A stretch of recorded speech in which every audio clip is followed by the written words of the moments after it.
immortal moment. But what's interesting, you know, we're all engaged and happy that he had that moment, but here he is sharing it digitally. This was actually a hybrid experience. And he put it on YouTube. We put it on my blog. Must be maybe 3 years ago. And so by sharing it, now it hasn't been like we're not talking about the Gundam dance video or whatever. Somebody you know about that. You know, 1 billion views. But it's been out there. He's been able to kind of tell us his story, the story of his engagement with nature. So that hybrid experience is I think, illustrative of where we go forward here. And there's great power in all this. So I thank you. This is where we are, that tiny dot, and this is where I am. And I may have gone a little long, but hopefully we have time for at least a couple of questions. Thank you.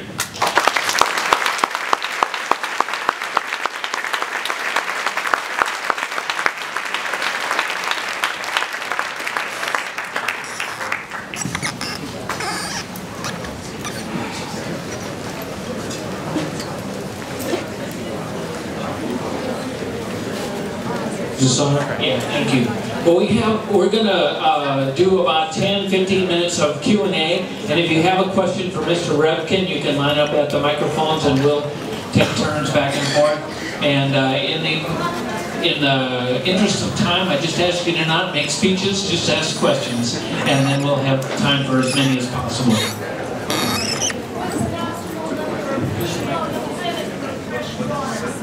The question was, what's an optimal number of people on the planet for fresh water? Well, as Joel Cohen from Joel Cohen at Rockefeller University wrote the best book on population, which basically the title was How Many People Can the Earth Support? And he didn't answer it. He said, it depends. And then the answer to your question is, it depends. If we have abundant, cheap energy, we can desalinate the ocean in ways that... It doesn't work. It's filthy. Well, no, it doesn't. Don't even think about desalination. But It does not work. it does. Perth, Australia is getting 20% of its fresh water from wind-powered desalination plants. Okay, I mean, it's complicated. There are parts, like in the Hudson River, you can't do it. I know. Okay, next question. So I'm very impressed with the potentiality that you show with this communication. But what you're not discussing, of course, is how society, world society, fits into this. The structure, world society, governments, nations, and the economic system, and how that's, I mean, it seems to me that's one of the biggest problems. That goes beyond just the potentiality of what technology, etc., can do. Yeah, this is an important issue, although I do think you're seeing, there are still some closed societies where communication is controlled. China is still largely controlled, although there's lots of end runs around information there too. And as the Chinese middle class grows, you're seeing much more information flowing, and you're seeing China respond to environmental problems that it had neglected through its industrial burst of the last 10 years. So I think the nationhood issue and some of those corporate questions are going to fade in power of some of these things that I'm talking about. Now, that doesn't mean Twitter has already been appropriated by people who just want to sell more stuff. So Twitter, these tools can be used for marketing and for making us want a bigger car just as much as they can be used for the things I'm talking about as well. So I'm not saying this is going to solve the world's problems. I'm saying it's giving the best chance of softening the journey, of making sure that the road, the speed bumps are small and not walls. That's it. So you may or may not be aware that the current presumable representative for this congressional district in Illinois has been known to cite Genesis in talking about climate change. So my question is, what is known about how politicians respond to different sources of information regarding climate change? Is it similar to that information that reaches their constituents, or is it a second type of opinion source?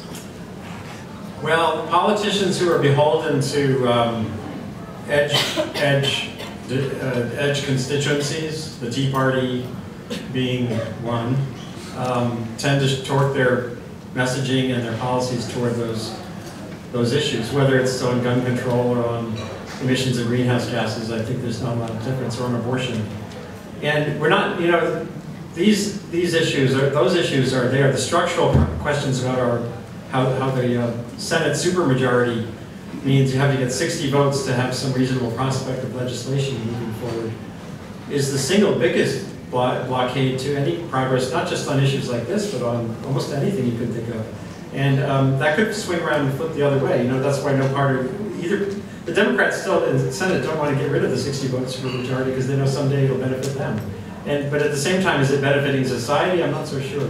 And so the structural issues with our politics are beyond this. Although what I think I see, like what I said about fracking, you know, where the public, the community can essentially assemble its own databases, can make its own case for action, can make its own reports about violations, can press politicians to act in a certain way, and companies. Transparency International is an amazing organization globally that's fostering, you know, open flows of information on problems of various kinds.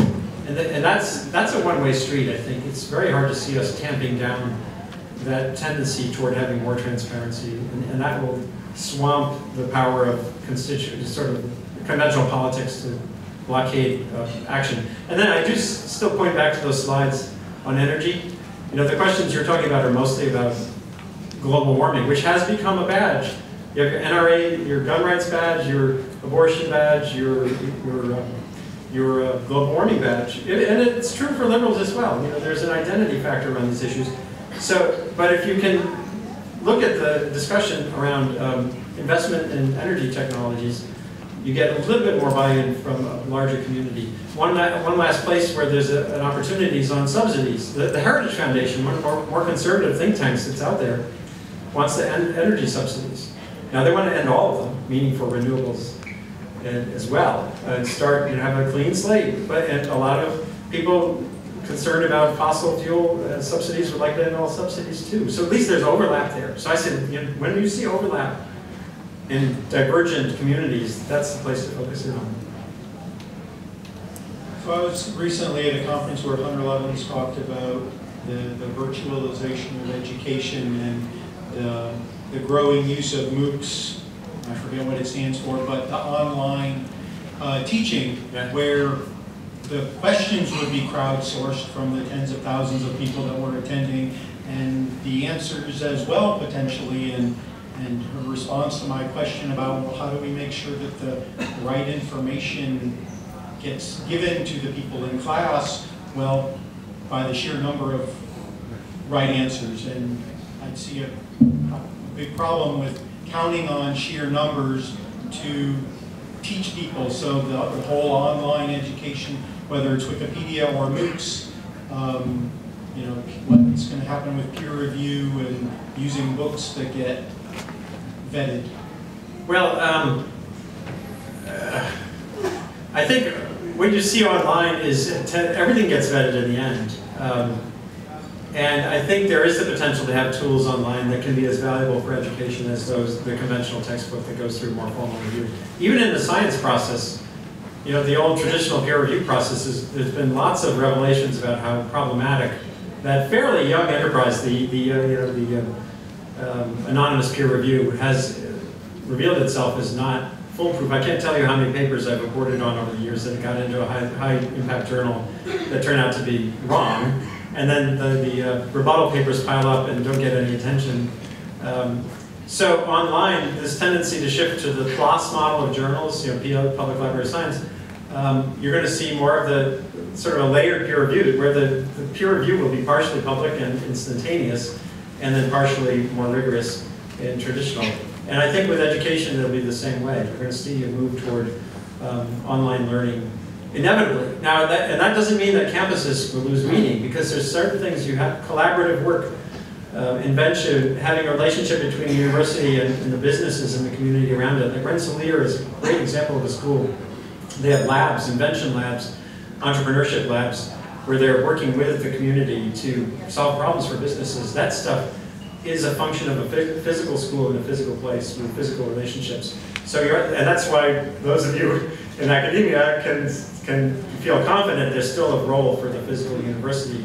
But it'll be more of a hub and spoke system and a hybrid form of learning where, like my son, just one last example, my son learned the After Effects software. He's taken classes at Pace and stuff like that, but he learned that by buying the software and then going on YouTube.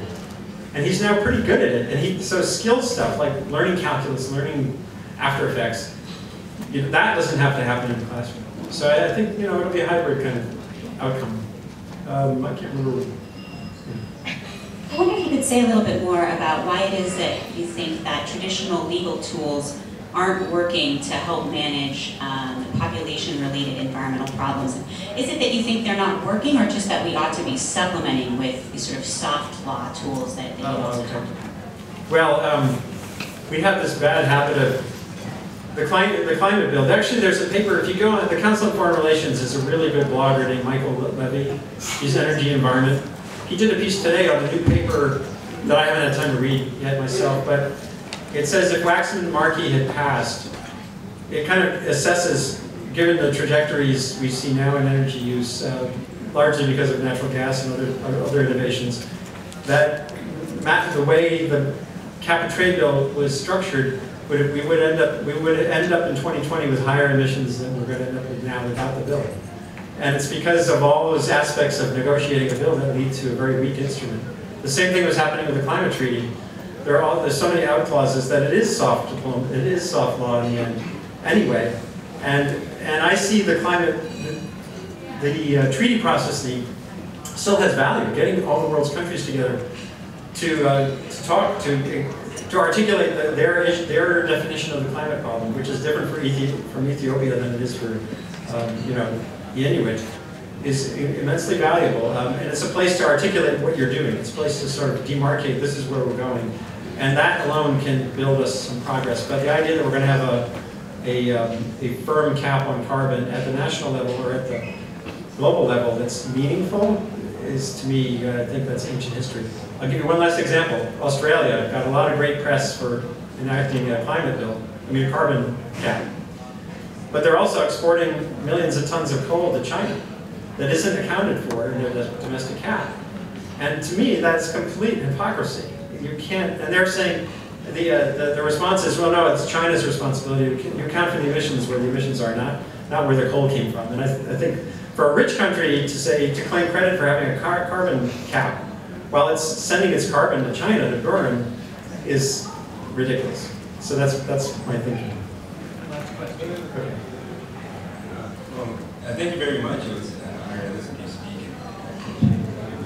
So, one thing I noticed with your graph of the population and ski jump, if you were to put that on arbitrary scales in the past, whatever, you'd see a lot of ski jumps.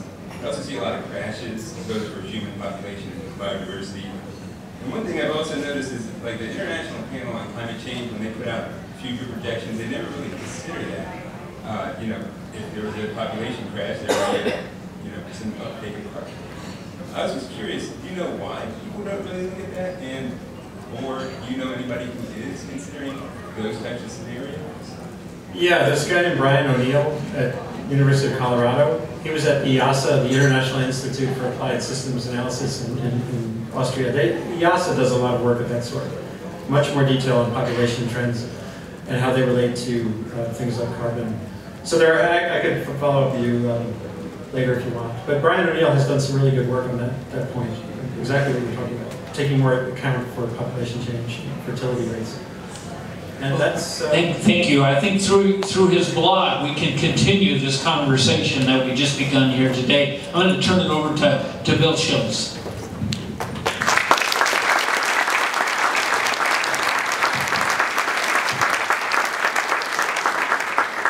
Thank you very much, Andrew and Andy.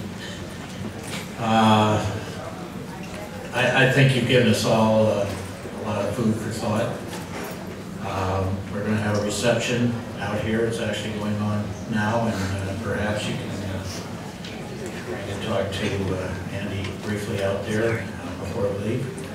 And in appreciation of your presentation today, we have a small token of appreciation from the Prairie Research Institute. Thank you very much.